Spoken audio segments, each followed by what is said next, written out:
Hi, dear students. Today we talk about testing assessment from assessment of language teaching. Guys, what is assessment? As a teacher, every day we assess our students, their performance, their participation, right? That's why we should know what is assessment and how we should assess our students.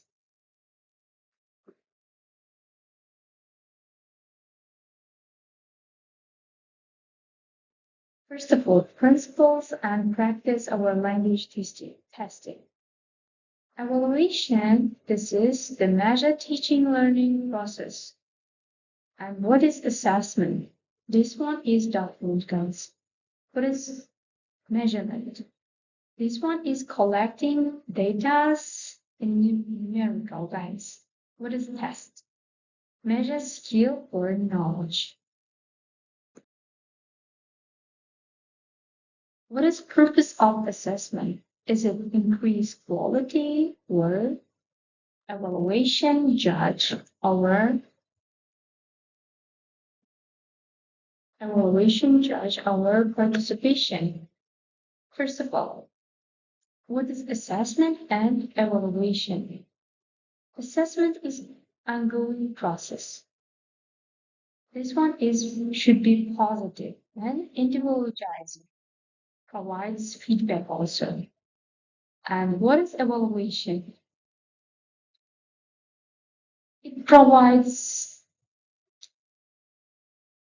closure is judgmental or shows some shortfalls, and both of them are require criteria, use measures, and are evidence driven.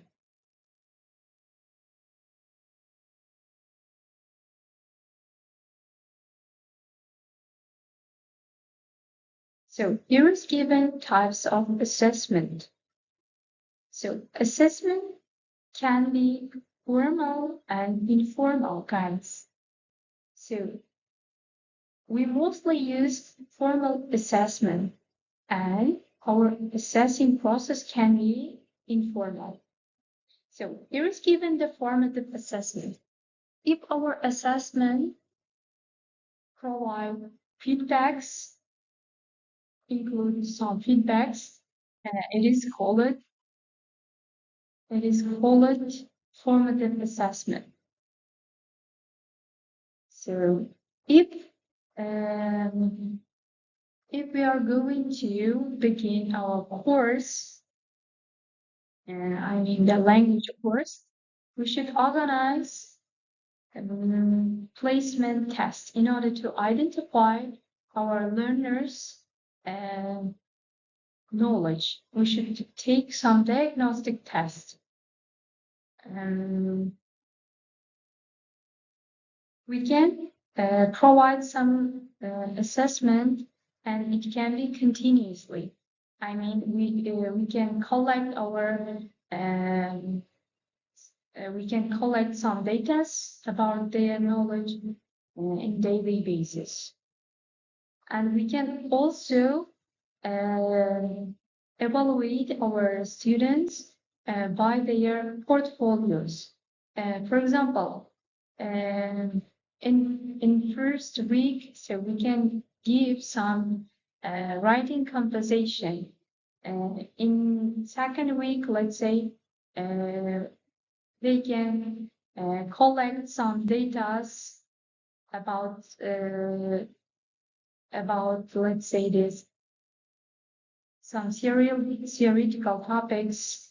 In the third week, let's say, they can write some articles, and at the end of their tasks, we can collect our evaluation, and we should put their mark.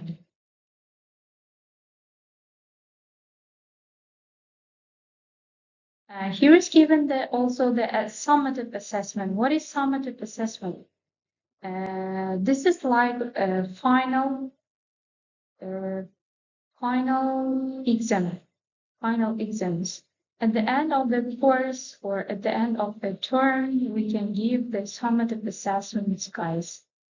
And as well as we can assess our students' behavior. This is called behavioral assessment, guys.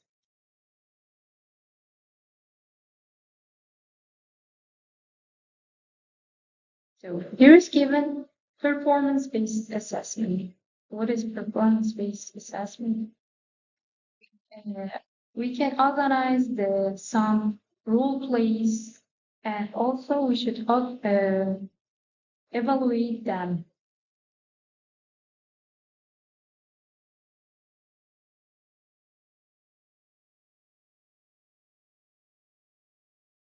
Here is given the traditional assessments and alternative assessments.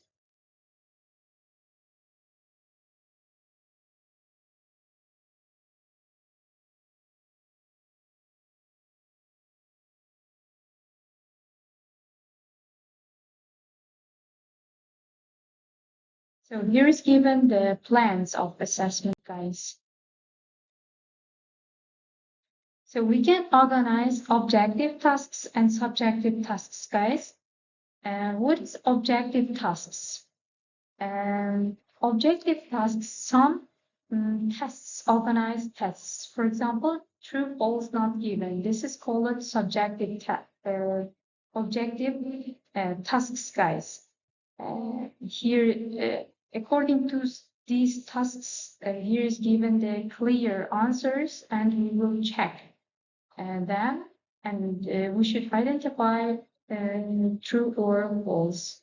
And at the end of checking, we evaluate their knowledge. So what about the subjective tasks?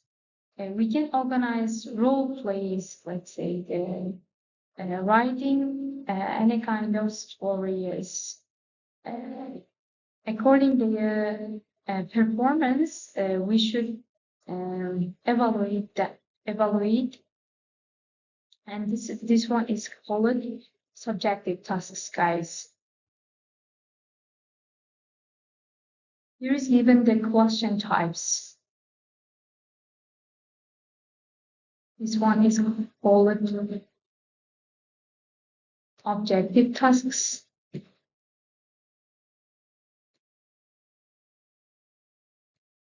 Yeah. Objective tasks.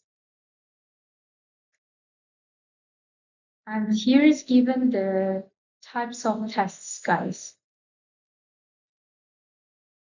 I have mentioned about them. So let's talk about the proficiency tests. What is proficiency tests? Proficiency tests, as we know, IELTS.